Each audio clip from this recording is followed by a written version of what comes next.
So let's take a minute to just find ourselves flat on the ground. And as usual, we'll take an inventory of which part is where. And are we connected to the body, or are we in our head and the body is just like an extra thing we're carrying? And as we lay, try to integrate the breath into the center of the body, into the lungs. And as the breath gets a little bit more steady and slower, maybe you can start integrating the legs into the torso, the arms into the torso, and the head, tail. And connect all the dots and see a full picture of the vertical line that goes through your head down to your tail, and the two diagonals of the arms and two diagonals of the legs.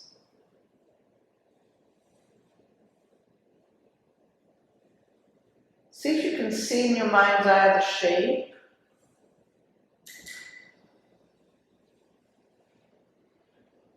Like you're studying the shape, maybe you would want to copy it into a paper, or copy it and create a jewelry of that shape. And start breathing into that shape. The vertical line between the head and the tail, and the two diagonals, maybe the legs and the arms might be parallel to one another. The right arm and the right leg parallel, and the left arm and the left leg parallel. And maybe the distance between the center line and the legs is equal, and the distance between the arm and the center line is equal, and maybe not. And start breathing in through your tailbone, up the spine, and see if you can follow the curve of the spine with your breath.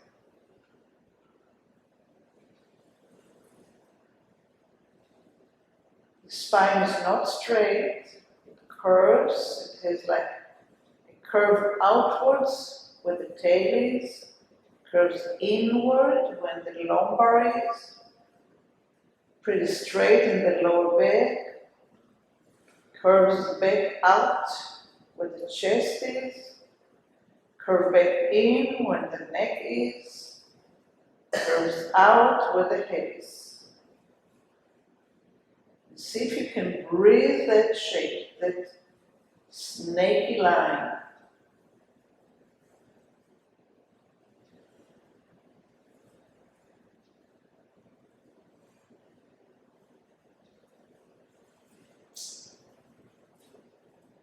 Good, and imprint that picture in your mind's eye and roll to the side, and we're going to get up.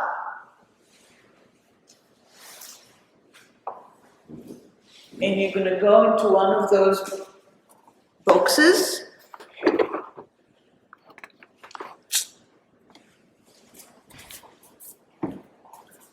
We're going to put our hands on the box so the arms are straight. So you're going to have to move back with your legs, back with your legs, back with your legs, trying to get the back as straight as you possibly can do comfortably. And we're going to start by bending the knees and see if you can bend both legs with the same strength. So notice which leg is more dominant.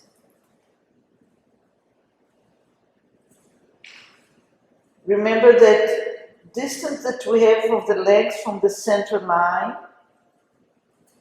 Is it the same kind of width here, or is it a little bit narrower?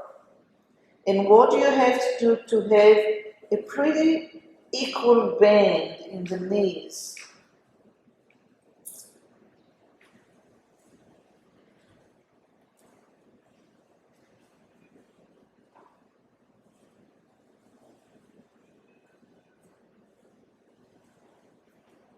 Anytime that you need to get out because the stretch on the arm and the back is too much, just get up and get out of it. And then go back and bend the knees and straighten the legs. And when you straighten the legs, try to lengthen the legs from behind. Not by pushing the knees back, but by lifting the tailbone up.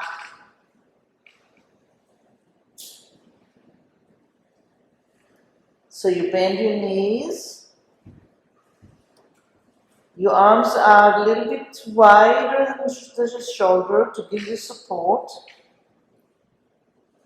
And when you're lifting from the tailbone. So the muscles of the legs are lengthening, not the knees are pushed back in. Try to do it slow so you can actually feel that you're using both legs equally. If one leg is behind, try to kind of wait for it and give it time to engage.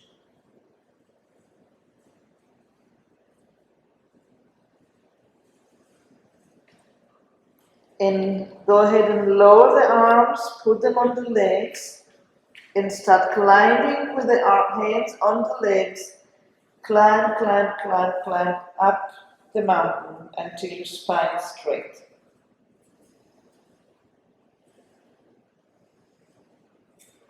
And rest for a minute.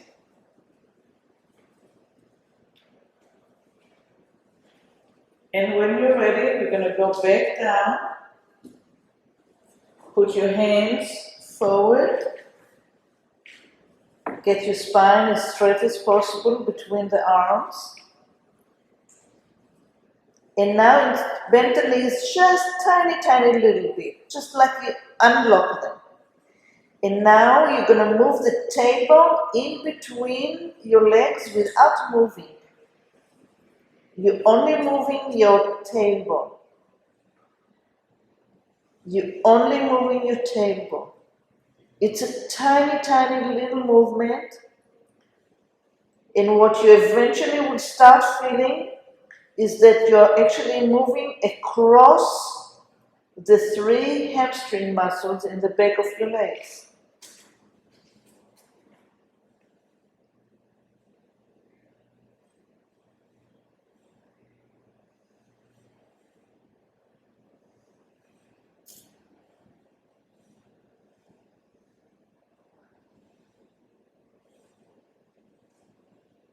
And go ahead and drop the arms, put them on your legs, bring the elbows to your thighs and rest for a minute.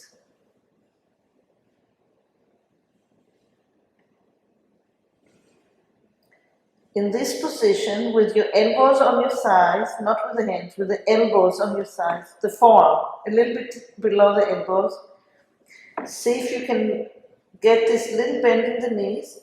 And do the same thing here. Moving across the hamstring from right to left. It's like a tiny little dog that has no tail and it's moving its tail right and left. Our tail is very tiny. But see if you can feel the movement across the muscle, transverse. Most of the time we try to stretch the hamstring lengthwise, and now I'm trying to separate between the 3 muscles, semitendinosus, semimembranosus.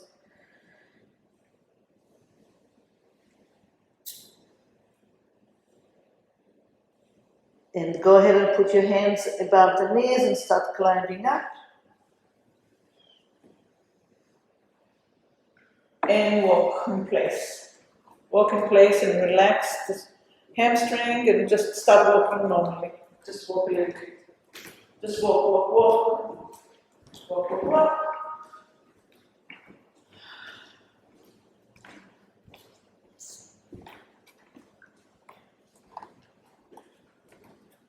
And come back to the box and put your hands and straighten the back as much as you can.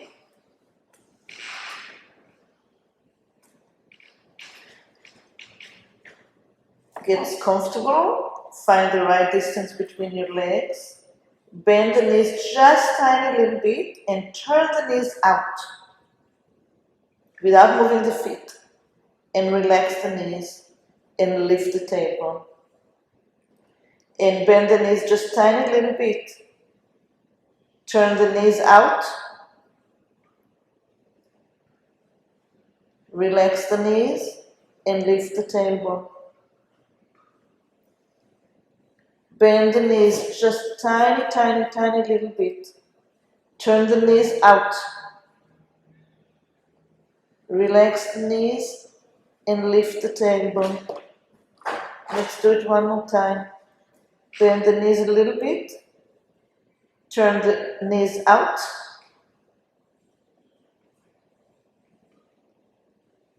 Relax the knees and lift the tailbone. Bend the knees again. Tuck the tail in between your legs, like you're trying to bring the tail forward. And send the tail back out into the room. Again, bend the knees a little bit. Now take the tailbone and curl it under you towards your belly button. And release the hip and send the tail out into the room. Without straightening the legs all the way. The knees are tiny little bent. And again, tuck the tail in between the legs. Make sure that the knees have room, that they're opening up a little bit so the tail can go forward and up towards your belly button. Your head is curling in and looks at the tail. Release the tailbone, send it into the room, and take your eyes and your head and try to reach the tail from the top. So now you're lengthening the spine. And start taking the tail down and forward and up towards your belly button, and the eyes are trying to look at the tail. So you're curling your back. And now you're arching the back. Going to the opposite direction. Or what we call cat-cow in yoga. But the tail is going far out into the room before it goes under and curls and comes up towards your belly button. And the head comes towards it. And then they separate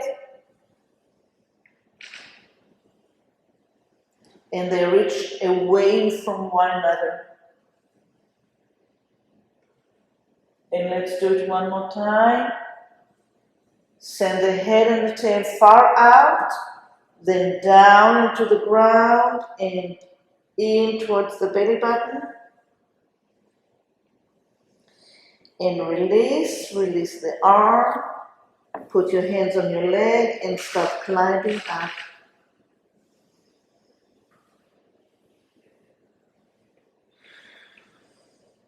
And start walking.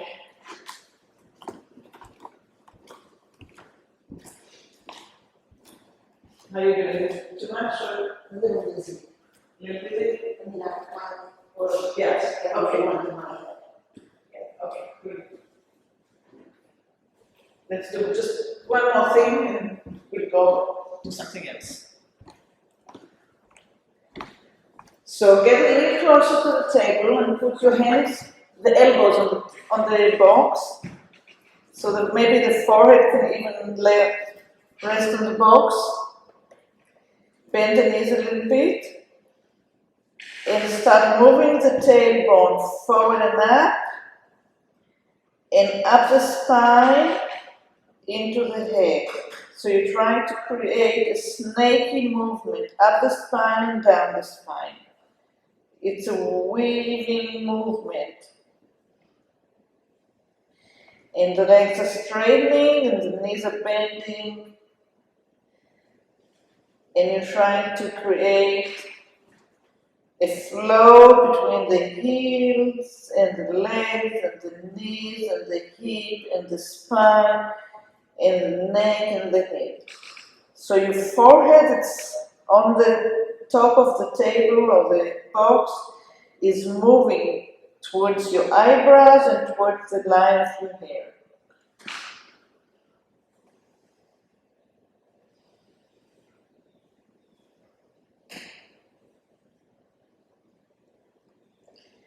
And rest and come up and just walk for a little bit and see if you can.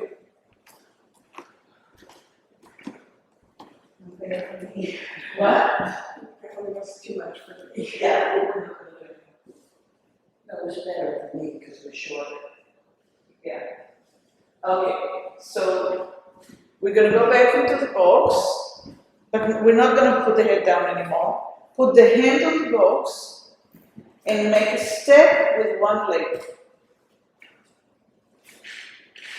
So that leg that's behind is stretched.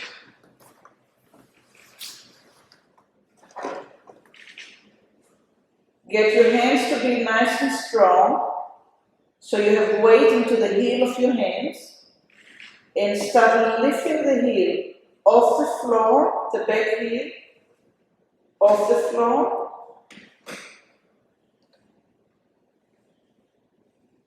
Bend the knee and send the heel down. Lift the heel off the floor. Bend the knee and go back with the heel to the ground.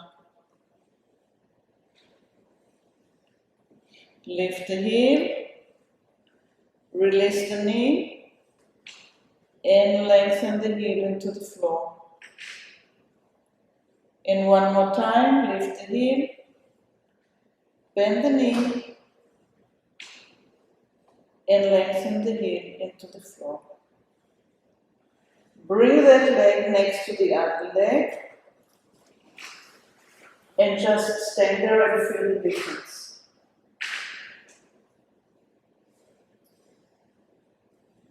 Put your hands back on the box, send the other leg back, and obviously this leg will feel completely different. And lift the heel. Bend the knee and send the heel back. And try to connect between the movements so it's flowing and gooey and stretchy and flowing. Lift the heel, release the knee, and send the heel back down to the floor. Lift the heel, release the knee, and go into the floor, heel to the floor. From the back of the leg, not from the knee. And lift the heel, bend the knee, and lengthen the leg. And step forward, and stand. And feel the difference. And now we're going to do it without bending the knee. So we're going to go into the box, we're going to step back. So now look at the bend, the back leg as a straight line that goes up into the hip. So as you lift the hip, the leg gets into the hip. and then send the heel back down. So there's no movement. The leg goes straight into the hip. And again, lift the heel by sending the leg into the hip joint. And back down. And lift the leg straight into the hip. Okay, so let's stop for a minute. Some of you are here, but see if you can create a straight line between the torso, the hip, and the leg. So there's no bend here. See if you can go straight. So you can be really close to the box if you need to.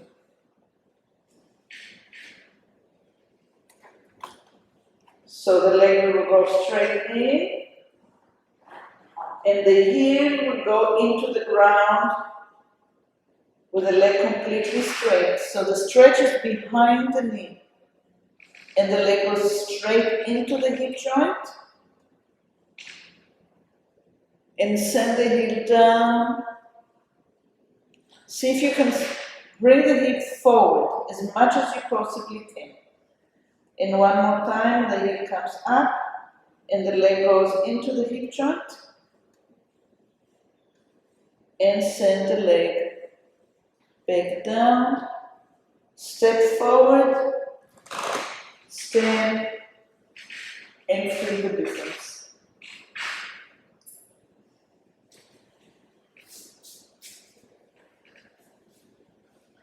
And let's go with the other leg. So create a step.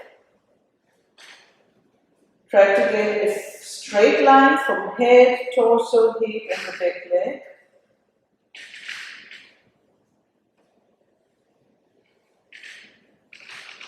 Lift the heel. And send the heel back down. So the leg goes into the hip and out of the hip.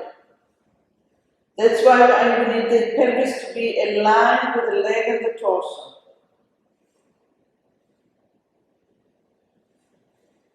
And the knee goes back down into the ground. But don't allow the hip to go back. Keep the pelvis forward. And bring the heel up and send the leg straight shooting into the hip socket.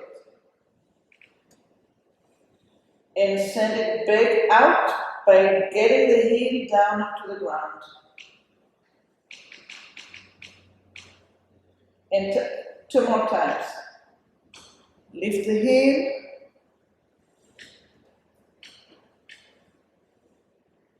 And back down. And one more time, lift the heel.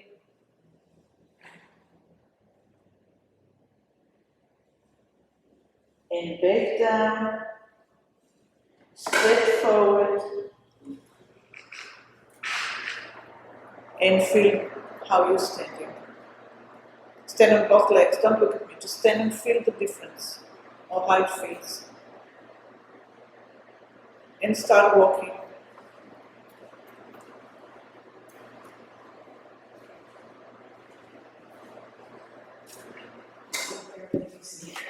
Dizzy? Very. My goodness. Okay, let's go down. Oh, but the hip feels good. Yes. We're going into the line that we had to begin with from head to tail, and the X in the legs, the V in the legs and the V in the arms. And now think about the lengthening from the heel out of the hip and back in to the hip. And lengthen the heel down into the imaginary floor by taking the leg out of the hip, flex the foot, and bring it back into the hip. And keep the foot flexed and send the heel out,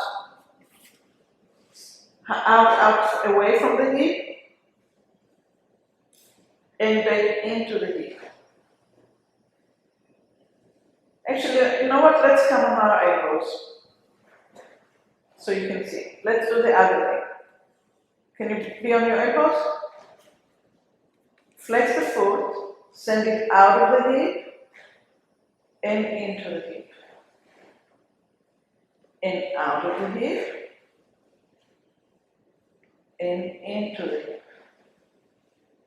And if you need to lay down, lay down. If you want to do it looking at it, do it this way.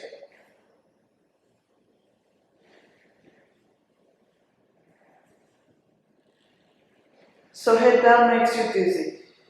Yes. Always. Not always. So you're not really done with the vertigo. No. Did you do the exercises? Yes. Did they release you? Did they say you finished? Well, my insurance stops for it, so. But I do the exercises at home. Okay, now let's do one leg at a time. So one shortens, the other one is lengthening. And watch what happens to the hip when you do that.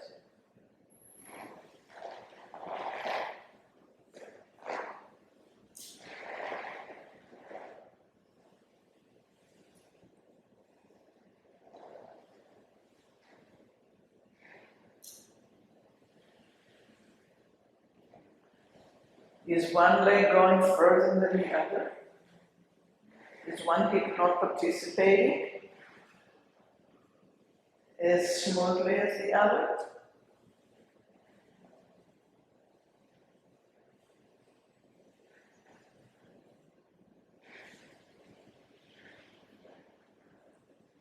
And now allow the knee to bend. Just enough that you start walking.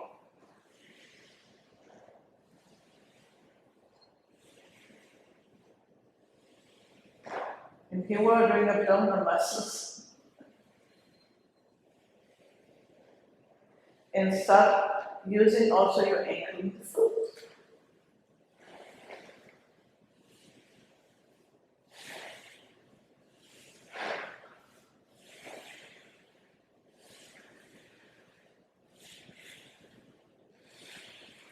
Is your belly button start dancing from side to side.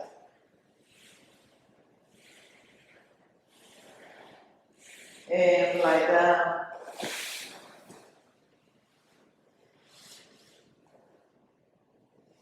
And look at the picture in your brain that we imprinted earlier of the straight line in the center, tail to head to tail.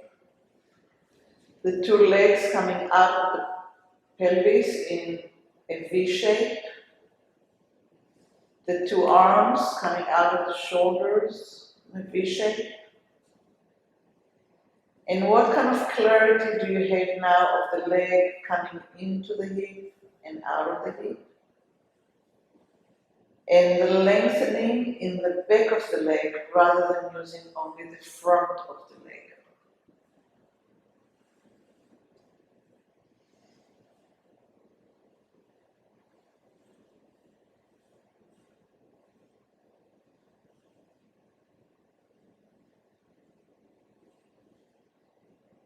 And slowly, really slowly, turn yourself to the side.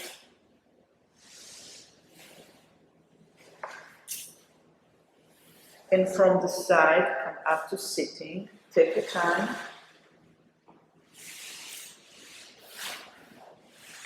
And come up to the back of your mat.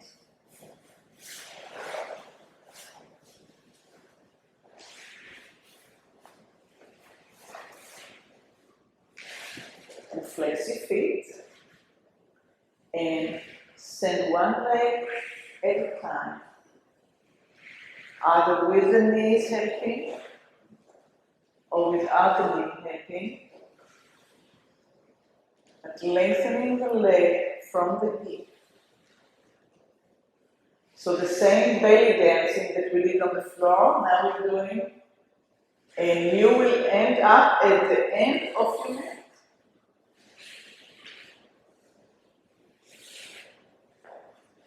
So your hands cannot be stuck in one place because you're moving forward.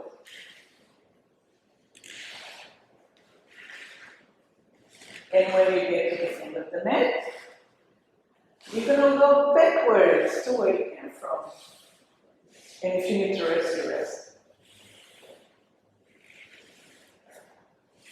I know.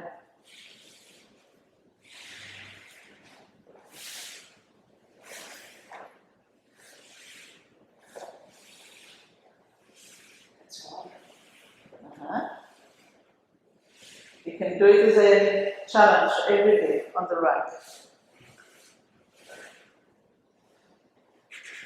When I was teaching high school, I used to do it with the dancers, and they had to do it up in the air and fast, and we used to have competition.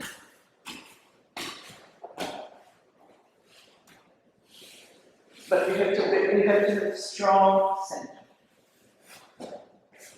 Oh, Is that what you're starting? yeah, because you're using the psoas, and if you're lifting the pelvis. Oh, yeah, well, it's easier actually to lift it up. Everything. For me, Okay. yeah, that one is hard. Okay.